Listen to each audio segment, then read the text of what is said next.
குழந்தையே, நாளை கண்மூடி நீ திறக்கும்போது புதிய வாழ்க்கையை நீ காணப்போகின்றாய். உன் வாழ்க்கையை மீண்டும் மலர செய்யப் போகின்றேன். வண்ண மலர்களால் உன் வாழ்க்கையை அலங்கரிக்கப் போகின்றேன். கண்மூடி திறக்கும்போது நீ என் முன்னே பார்ப்பாய். நான் உன் முன்னே அமர்ந்து உனக்கு அருளாசி வழங்குவதை நீ கண்கூடாக பார்க்க போகின்றாய். உனக்கு தேவைப்படும் இடங்களில் நீ அழைக்காமலேயே உன் அருகில் வந்து இருப்பேன். என் குழந்தைக்காக எத்தகைய சோதனை வந்தாலும் அதிலிருந்து உன்னை நிச்சயம் காப்பேன். உன்னுடைய அப்பா இருக்கும்போது உனக்கு எதற்கும் இனி பயம் இருக்காது. எத்தனையோ இடையூறுகளை தாண்டி நீ என்னை இப்போது பிரார்த்தித்து கொண்டிருக்கின்றாய். உன் வாழ்வில் பல சோகங்கள் உன்னை சூழ்ந்து இருந்தாலும் என்னை பிரார்த்திப்பதில் நீ மகிழ்ந்து இருக்கின்றாய். உன்னையே மறந்து நீ என்னை கண்கூடாக பார்த்து கொண்டிருக்கிறாய். நீ என்னை பிரார்த்திப்பதில் எத்தனை மகிழ்ந்திருக்கின்றாயோ அதைவிட அதிக மகிழ்ச்சியை நான் உனக்கு தரப்போகின்றேன். நிச்சயம் மகிழ்ச்சி கிடைக்கும். நினைப்பதை என்னிடம் நீங்கள் சொல்லுங்கள். என்னிடம் சொல்வதை நீங்கள் செய்யுங்கள்.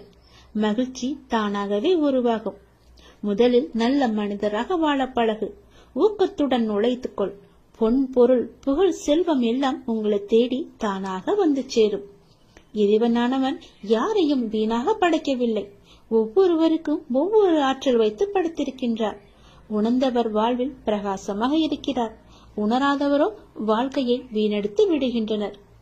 நீங்கள் வெற்றியாளராக விரும்பினால் யாரும் உங்களை நம்பாத தருணத்தில் நீங்கள் உங்களை நம்ப வேண்டும். வாழ்க்கை முழுவதும் நிம்மதியை தேடி அலைவதிலேயே நிம்மதியை இழக்கின்றான் மனிதன். அதை நீங்கள் புரிந்து கொள்ளுங்கள். உடல் நோய் வந்தால் மருந்தால் குணப்படுத்தி விடலாம். மனநோய் வர அனுமதிக்கவே கூடாது. அது மிகவுமே கொடூரமானது. கவலை, துன்பம், வெறுப்பால் மனம் வாடா வழிவிட்டால் வாழ்க்கையை வீணாகிவிடும். சோகங்களுக்கு, சோக சூழல்களுக்கு தரப்படும் பெரும் மகிழ்ச்சியும் முக்கியத்துவமும் மகிழ்ச்சியான சூழலுக்கும் தரப்படுவது இல்லை. இரண்டுமே நிலை இல்லாதது என்பதை மட்டும் நினைவில் நிறுத்திக்கொள். தேவைக்காக பொய்யாக பழகும் உலகில் வாழ்ந்து கொண்டிருக்கின்றோம் நாம். மெய்யான உண்மையான மனிதர்களும் இதற்காகத்தான் இருக்க செய்கிறார்கள். நாம் தான் அவர்களை அறிந்து கொண்டு விலக்கி வைக்க வேண்டும். சில துன்பங்களை வெளியே சொல்லாதே. ஒரு கட்டத்தில் நீங்கள் அதிலிருந்து மீண்டு விடுவீர்கள். ஆனால் அவர்கள் நினைவு படுத்திக் கொண்டே இருப்பார்கள். அமைதி, பொறுமையுடன் எல்லாவற்றையுமே கடக்க வேண்டும். அவர்கள் உன்னை விட்டு விலகாத வரை நீ அவர்களை விட்டு விலகிவிடு. அதுதான் உனக்கும் நல்லது, உன்னுடைய வேண்டுதலுக்கும் நல்லது, உன்னுடைய வாழ்க்கைக்கும் நல்லது. நீ எனக்கு வைத்த ஒருபோதும் யாரிடமும் உன்னை பற்றி நீ விளக்கம் கேட்காதே. ஏனென்றால் உங்களை நேசிக்கும் ஒருவருக்கு அது தேவைப்படுவதில்லை. உங்களை வெறுக்கும் ஒருவர் அதை நம்ப போவதும் கிடையாது. அன்பு மகனே, நீ என்று என்னை தேடி என் அருகில் வந்தாயோ அன்றே நீ வாழ்க்கையில் ஜெயித்து விட்டாய். உன்னுடைய பல வேண்டுதல்களில் ஒரு வேண்டுதலை இன்னும் சற்று நாட்களில் உனக்கு நிறைவேற்றி தரப்போகின்றேன். அந்த முதல் வேண்டுதல் பலிக்கப் போகின்றது. நிச்சயம் நடக்கும். அவசரப்படாமல் பொறுமையாக இரு. நஷ்டம் ஏற்படாத வண்ணம் நான் அதை பார்த்து சரி செய்து உன் கைகளில் ஒப்படைக்கின்றேன். உனக்கு பிடித்த வாழ்க்கை உனக்கு பிடித்த மாதிரியே வரப்போகிறது. உன் கஷ்டங்கள் எல்லாம் முடிய போகிறது. உனக்கு பிடித்த வாழ்க்கை நாளைய விடியலில் உனக்கு கிடைக்கும். நீ படும் கஷ்டங்களுக்கு முடிவு வந்துவிட்டது. விடியல் உனக்கு புது மகிழ்ச்சியை கொடுக்க போகிறது. ஒரு நாள் இந்த வாழ்க்கை எனக்கு பிடித்த மாதிரி மாறும் என்கின்ற நம்பிக்கையில் ஒரு நாள், எந்த நாள் என்று ஆச்சரியப்பட்டு காத்து கொண்டிருந்தாய் அல்லவா? அந்த நாள் வெகு தொலைவில் இல்லை, விரைவில் வரப்போகின்றது. அதை நான் உனக்கு பரிசாக தரப்போகின்றேன். அந்த பரிசோடு ஒவ்வொரு நாளையும் நீ மகிழ்ச்சியோடு கொண்டாடு. நாளைய தினம் உனக்கு ஒரு மகிழ்ச்சி காத்திருக்கிறது. உன் மகிழ்ச்சியான முகத்தை காண நான் ஆசைப்படுகிறேன். என் மீது அளவற்ற பக்தி கொண்டிருக்கின்றாய். உனக்கு தேவையான சக்தி முழுவதையுமே தந்து உனக்கான அந்த நல்ல நாளை உன்னிடம் கொண்டு வந்து சேர்க்கப் போகிறேன். வரும் வரும் நிச்சயம் வரும். வரும் வெள்ளிக்கிழமைக்குள் எனக்காக ஒரே ஒரு நாள் ஒரு விரதம் மட்டும் இரு. சரியாக கடைபிடி. அதில் தவறு ஏதும் ஏறக்கூடாது. விரதம் என்றால் உன்னை உண்ணாமல் இருக்கச் சொல்லவில்லை. எனக்காக அதிகாலையிலேயே எழுந்திருத்து எனக்காக ஒரு தீபமேற்றி என்னை முழு மனதாக அந்த நாள் முழுவதும் என்னை மறக்காமல் என்னுடைய நாமத்தை உச்சரித்து கொண்டே இரு. தவறு ஏதும் ஏறக்கூடாது என்று மனதில் கவலையும் பயமும் கொண்டுள்ள என் குழந்தையை, உன்னை நான் அறிவேன். உன்னால் முடிந்த அளவிற்கு நீ முயற்சி செய். அதில் குறைகள் இருந்தாலும் நான் அதை ஏற்றுக்கொள்கிறேன். அதையே நினைத்து பயந்து கொண்டில்லாமல் என் நாமத்தை உச்சரித்து கொண்டிருந்தால் போதும். நிச்சயம் உன் விரதம் வெற்றியிலேயே முடியும். நான் உன்னை கைவிட்டு விட்டேன் என்று நினைத்தாய் அல்லவா? அது மிகவுமே தவறு. உன் வாழ்வில் நான் ஒவ்வொரு நல்ல மாற்றமாக செய்து கொண்டு வருகிறேன். இப்போது நீ என்ன செய்ய வேண்டும், என்ன செய்யக்கூடாது என நன்றாக புரிந்து கொண்டாய் அல்லவா? என்னை வழிபடத் தொடங்கி என்னோடு உன் மனதால் இணைந்து விட்டாய். இன்று நீ எதை நினைத்து எனக்கு முன்னால் தீபம் ஏற்றுகிறாயோ, இன்னும் ஒரு மாதத்திற்குள் அது நிச்சயம் நிறைவேறும். நம்பிக்கை வெல்லும், கவலைப்படாதே. ஏன் வாழ்கின்றோம், இந்த வாழ்க்கையே வேண்டாம் என்ற எதிர்மறை எண்ணங்களோடு ஒவ்வொரு செயலையுமே நீ முடிவெடுக்காதே. இந்த வாழ்க்கை என்ற புத்தகத்தில் பல நிறையவே நல்ல நல்ல பக்கங்கள் வைத்திருக்கின்றன. அதில் நீ எந்த பக்கத்தில் இருக்கிறாய், பின்னால் என்ன வரப்போகிறது, எவ்வளவு சந்தோஷங்கள் காத்திருக்கிறது என்று அந்த பக்கத்தை பார்த்தால் தானே தெரியும். அதை நீ இன்னும் பார்க்கவே இல்லையே. கொஞ்சம் பொறுமையாக இரு. பல மகிழ்ச்சியான தருணங்கள் அதில் நிறையவே இருக்கின்றன. உன்னை நான் கைவிட்டு விட மாட்டேன்.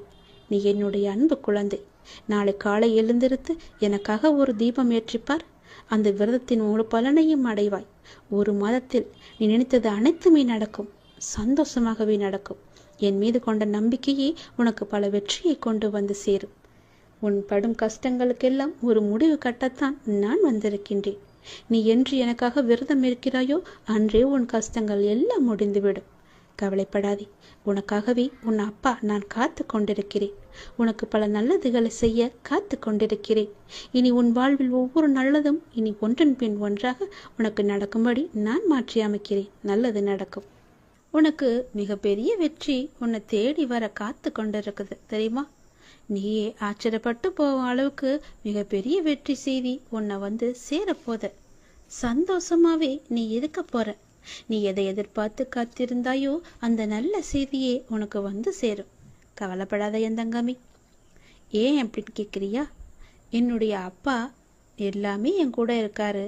என்னுடைய சோதனைகளை எல்லாத்தையுமே அவரே பார்த்துப்பாருன்ற நம்பிக்கையோடு எவ்வளோ துன்பம் வந்தாலும் அது தாங்கிக்கிட்டு இருக்க இல்லையா?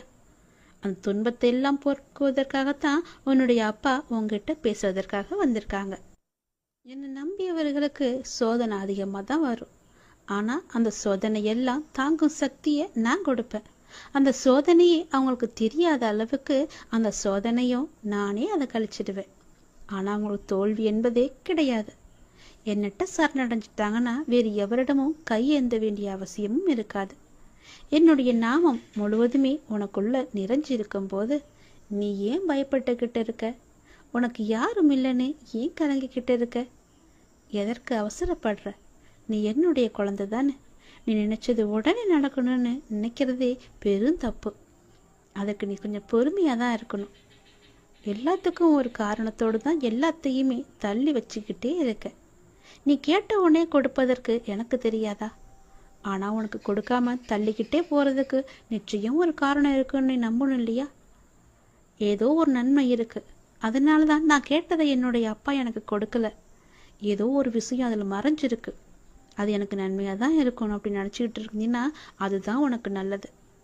எனக்கு கொடுக்கவே இல்லையே. நான் எத்தனை முறை கேட்டுக்கிட்டே இருக்கேன். பல வருஷமாக கேட்டும் எனக்கு என்னுடைய அப்பா கொடுக்காம தள்ளி போட்டுக்கிட்டே இருக்காரே, அதை கண்ணில் கூட காமிக்க மாட்டேங்கிறாரே என்ற அவன் நம்பிக்கை தான் உன் மனசில் அதிகமாக வந்துக்கிட்டு இருக்கு. நான் சொல்வதை புரிஞ்சுக்கோ. உனக்கு நிச்சயம் புரியும்.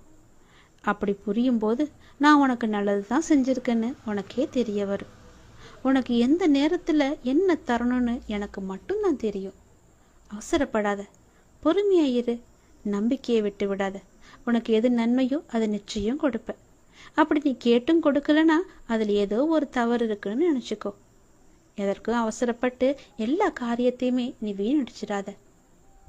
எத்தனையோ இடையூறுகளை எல்லாம் தாண்டி வந்துட்ட. இப்படி தாண்டி வந்துதான் நீ என்னை இப்போது வணங்கிக்கிட்டு இருக்க. உன்னுடைய வாழ்க்கையில பல சோகங்கள் உன்னை சூழ்ந்து இருந்தாலும் என்னை பிரார்த்திப்பதில் தான் நீ மகிழ்ந்து போயிருக்க. என்னை வணங்கும் போது தான் உன்னுடைய மனசுல நேர்மறை அதிகமாகவே வந்திருக்கு. அப்படி நேர்மறை அதிகமாக வந்துருச்சுன்னா உன்னுடைய வாழ்க்கையில மகிழ்ச்சி தானா வந்துடும் இல்லையா? நீ என்னை வணங்கும் போது எத்தனையோ மகிழ்ச்சியான விஷயத்தை எல்லாம் நீ பார்த்துருப்ப, அனுபவிச்சிருப்ப. நானே அதை உனக்கு தந்தும் இருப்பேன். அப்படிதானே? கவலைப்படாத. யாருடைய மனசை சரி செய்தா உன்னுடைய வாழ்க்கை நன்றாக இருக்குன்னு நினச்சிக்கிட்டு இருக்க இல்லையோ, அதை அப்படியே நான் உனக்கு தருவேன். அவங்களுடைய மனசை சரி செஞ்சு உன்னிட்ட பேச வைப்பேன். உன்னை தேடி நான் வர வைப்பேன். உன்னை விட்டு போன உறவு உன்னை தேடி நிச்சயம் வரும். நீ அவசரப்பட்டு அவங்கள்ட்ட பேசுகிற, இவங்களை நான் சமாதானத்துக்கு அழைச்சிட்டு போகிறேன்னு அழைச்சிட்டுலாம் போயிடாத. அவங்க மனசை நான் சரி செஞ்சுக்கிட்டு இருக்கேன். நிச்சயம் அது சரியாகும். ஒரு நேரம் வரும். அந்த நேரம் வருமாற நீ காத்திருந்து தான் ஆகணும். அப்படி அந்த நேரத்துக்காக என்னால் காத்திருக்க முடியாது, உங்கள் பேச்சை நான் கேட்க மாட்டேன், மீறி தான் நான் போவேன்னு சொன்னால் அதுக்கு நானும் பொறுப்பாக முடியாது என் தங்கமே. நான் சொல்வதை புரிஞ்சுக்கோ. கொஞ்சம் நீ பொறுமையாரு, அவசரப்படாத. உன் வாழ்க்கையில் எது நல்லதுன்னு நினைக்கிறியோ அதை நானே உனக்கு கொடுக்குறேன். யார் வந்தா உன்னுடைய மனசு நிம்மதி அடையுமோ அவங்கள உங்ககிட்ட வந்து நான் சேர்க்கிறேன். உன்னுடைய வாழ்க்கையில் மீண்டும் மலர்ச்சியை நான் கொண்டு வரேன். நீ அமைதியா இரு. உனக்கான அனைத்தையுமே நான் தரேன். உன் வாழ்க்கையில் மீண்டும் மீண்டும் மகிழ்ச்சி வந்துக்கிட்டே இருக்கும்படி உன் வாழ்க்கையை நான் மாற்றி காமிக்கிறேன். எங்கும் போகாது உன்னுடைய வாழ்க்கை. உன் வாழ்க்கையில் உன் கையில் தான் நான் ஒப்படைச்சிட்டேன்ல. நீ பத்திரமா பார்த்துக்கிட்டு தானே இருக்க. அதை நானும் பத்திரமா பாதுகாத்து என்னுடைய வாழ்க்கையை உங்ககிட்ட ஒப்படைச்சிட்டேன். நீ சொன்ன பிறகு உன் வாழ்க்கையை நான் பார்த்துக்க மாட்டேனா? உனக்கு நல்லது நடக்கத்தான் போகுது. நம்முடைய வாழ்க்கை மாறாதா என்ன நினைச்சு வருத்தப்பட்டு கொண்டிருந்த இல்லையா? நீ பட்ட வேதனைகளும் கவலைகளும் கஷ்டங்களுமே எல்லாமே எனக்கு தெரியும். நீ எவ்வளவு வேதனைகளை பட்ட, எவ்வளவு கவலைப்பட்ட, எவ்வளவு கஷ்டங்களையெல்லாம் அனுபவிச்சுக்கிட்டு இருந்த, எல்லாம் தெரியும். பொறுமை காத்துக்கோ. அந்த பொறுமை தான் உன்னை நிச்சயம் நல்ல வழிக்கு அழைச்சிட்டு போகும். உன் வாழ்க்கையை மேலும் மேலும் சிறப்பாக்கிட்டே இருக்கும். பொறுமைக்கும் ஒரு எல்லை உண்டுன்னு நீ கொதிச்சு எழுந்தினா உன் வாழ்க்கை உன் கையில் இருக்காது. உனக்கான சரியான எண்ணத்தில் உனக்கு என்ன வேண்டுமோ, எது வேண்டுமோ, எந்த நொடி வேண்டுமோ அதை நான் நிச்சயம் தருவேன். உனக்கு தரணும்னு நினச்சிட்டுனா என்னால் அது ஒரு நொடி கூட தந்துட முடியும். கவலைப்படாத, நிச்சயம் கிடைக்கும். நீ அவசரப்படுவதனால உன் வாழ்க்கையை இழந்துடக்கூடாது இல்லையா? அதனால தான் நான் இவ்வளோ பொறுமையாக சொல்லிக்கிட்டு இருக்கேன். என் பேச்சை மீறி நீ போவாத, யாருக்கிட்டையும் போய் நிற்காத. நான் இருக்கேன், எல்லாத்தையுமே நான் பார்த்துக்கிறேன். உன் மனசில் குழப்பம் வந்துச்சுன்னா என்னட்ட கேளு. காத்துரு, நிச்சயம் நல்லது நடக்கும். நான் உன்னை எப்போதும் என் கைக்குள்ளே வச்சு பாதுகாத்துக்கிட்டு இருக்கேன். உனக்கு பிடிச்சதை மட்டும்தான் நான் செய்வேன். உன்னை புரிஞ்சு கொள்ளாமல் உனக்கு எதிராக ஏதேனும் செய்து உனக்கு அவ்வப்போது மனவேதனையை நிறைய பேர் தந்துக்கிட்டே இருக்காங்க. ஏதோ ஒரு ரூபத்தில் உன்னை சுற்றி அவங்க வந்துக்கிட்டே இருக்காங்க. உன்னுடைய மனசை புண்படுத்தும்படி செஞ்சுக்கிட்டே இருக்காங்க. அவங்களெல்லாம் நீ பெருசுப்படுத்தாத. அதை நினச்சி நீ வருத்தமும் படாத. அவங்க உன்னை புரிஞ்சுக்கிட்டாலும் பரவாயில்ல, புரிஞ்சு கொள்ளாவிட்டாலும் பரவாயில்ல. நான் உன்னை பார்த்துக்கிட்டு இருக்கேன். உன்னை பற்றி எனக்கு நல்லா தெரியும். உன்னை பற்றி உனக்கு முதல்ல நல்லா தெரியும். உன்னையும் என்னையும் மட்டும் நீ நம்ப. பிற யார் என்ன சொன்னா உனக்கு என்ன கவலை? எதையுமே நீ காதில் வாங்காதன்னு தான் நான் சொல்கிறேன். உன்னுடைய நல்ல மனம் எது எப்படி இருக்குது என்று எனக்கு மட்டும் தெரியும். நான் என்னும் அகங்காரத்தில் இருப்பவங்க ஒரு நாள் அதை நான் உணர்ந்து உன்கிட்ட வந்து அவங்களோட தவறுகளை எல்லாவற்றையுமே கூறி உன்கிட்ட நிச்சயம் மன்னிப்பு கேட்பாங்க. அது வரைக்கும் நீ பொறுமையாக இரு. நல்ல காரியங்களை நீ தொடர்ந்து செய்து கொண்டே வா. எதற்காகவும் அதை விட்டு விடாத. எதற்காகவும் நீ கலங்கவும் செய்யாத. நீ செய்யும் நல்ல காரியங்கள் தான் உனக்கு கை தூக்கி விட போகுது. உன் வாழ்க்கையில் ஒரு நல்ல திருப்பு முனையாக அது இருக்க போகுது. தொடர்ந்து நல்ல காரியங்களை நீ செய்து கொண்டே வா. உனக்கு நல்லது நடக்கும்படி நான் எல்லாத்தையும் மாற்றி காமிக்கிறேன். நீ நினச்சது உடனே நடக்கணும் மட்டும் நினச்சிக்கிட்டு என்கிட்ட நீ வராத. புரியுதா? என்ன அப்பா என்கிட்ட இப்படி கோவப்படுறாருன்னு நீ என்ன நினச்சாலும் பரவாயில்ல. அதை பற்றி எனக்கு கவலையும் கிடையாது. உன்கிட்ட நான் பல முறை சொல்லிட்டேன், பொறுமையாயிரு பொறுமையாயிருன்னு. அந்த பொறுமை உன்கிட்ட இல்லைன்னா நான் என்ன தான் செய்ய முடியும்? எத்தனை முறை சொன்னாலும் நான் காதில் வாங்க மாட்டேன். நான் இஷ்டப்படி தான் இருப்பேன்னா வேற ஒன்றும் என்னால் செய்ய முடியாது. நீ பார்த்துக்கோ. உன்னுடைய வாழ்க்கையை நீயே பார்த்துக்கோ. நான் சொல்கிறத சொல்லிட்டேன். உன்னுடைய நம்பிக்கை எப்படி என்கிட்ட இருக்கோ அதன்படி தான் நானும் உனக்கு செய்வேன். பிறகு வந்து என்ன எங்கள் அப்பா பார்த்துக்கவே இல்லை, நான் சொன்னதை கேட்கவே இல்லை, எனக்கு வேண்டுதலை நிறைவேற்ற கொடுக்கலன்னு என்கிட்ட வந்து நீ புலம்பக்கூடாது. புரியுதா? நான் கொஞ்சம் கண்டிப்பாக தான் பேசுவேன். நான் என்னை நம்பி வந்துட்டாங்கன்னா அவங்களுக்கு சோதனை தருவேன். அந்த சோதனைகளையெல்லாம் அவங்க தாங்குற சக்தி அவங்களுக்கு இருக்கா, அந்த சோதனையிலையும் என் மேலே நம்பிக்கை அவங்க வச்சுருக்காங்களான்னு ஒரு பரீட்சை வச்சு பார்ப்பேன். அந்த பரீட்சையில் அவங்க ஜெயிச்சிட்டாங்கன்னா நிச்சயம் என்னுடைய லீலைகள் எல்லாமே அவங்களுக்கு தெரிய வரும். வேறு யாரிடமும் கையேந்தப்படிய முடியாத அளவுக்கு அவங்களுக்கு எல்லா தேவையுமே நான் நிறைவேற்றி தருவேன். நமக்கு இருக்கிற சொந்தம் நமக்கு எதற்கு? நமக்கு தான் எல்லாமே இருக்கே. நாம் கொடுத்தது எல்லாமே நமக்கு திரும்ப வரணும்னு நினைக்காத. யாருக்கு நம்ம எந்த ஒரு உதவி செஞ்சாலும் பிரதிபலன் எதிர்பார்க்காம செய்யணும்னு சொல்லுவாங்க இல்லையா? அப்படி உன்னுடைய கடமை, உன்னுடைய தேவை எல்லாவற்றையுமே எனக்கு தெரியும். நீ யாருக்கு செஞ்சாலும் எந்த ஒரு பிரதிபலனும் எதிர்பார்க்காம செஞ்சுட்டு வா. நானும் அப்படிதான். நான் உனக்கு செய்யறதுக்காக உங்ககிட்ட இருந்து தட்சணையோ வேற எதுவுமே நான் கேட்க மாட்டேன். என் மேல நம்பிக்கை மட்டும் வையின்னு தான் நான் சொல்றேன். அவ நம்பிக்கையை என்கிட்ட இருந்து நீ எடுத்துடு. அந்த அவ நம்பிக்கையை எடுத்துட்டு நம்பிக்கையை மட்டும் வை. பொறுமையா காத்துக்கிட்டேரு. உன் வாழ்க்கையில் நல்லது நடக்க வேண்டி என்று இருந்தால் அது நிச்சயம் நடக்கும். அப்படி நல்லது நடக்க எந்த நேரத்தில் எப்போது எப்படி எங்க தரணும்னு எனக்கு தெரியும். அது நிச்சயமா உன் கையில வந்து நான் சேர்ப்பேன். அது வரைக்கும் நீ பொறுமையா மட்டும்தான் இருக்கும். மிகப்பெரிய வெற்றி உன்னை தேடி வந்துகிட்டு இருக்கு. நீயே ஆச்சரியப்பட்டும் போவ. அப்படி வரும்போது இந்த நேரத்துல போய் உன் மனசுல அவன் நம்பிக்கையை வச்சுக்கலாமா? அவன் நம்பிக்கையை எடுத்துட்டு உன் மனசு முழுக்கதுமே நம்பிக்கையை மட்டும் வை. என்னால முடியும். அந்த வெற்றியை என்னால பெற முடியும். எனக்கு துணையா என் அப்பா இருக்காருன்னு நம்பி எல்லாவற்றையுமே செஞ்சு பாரு. உன் வாழ்க்கை நல்லா இருக்கும்.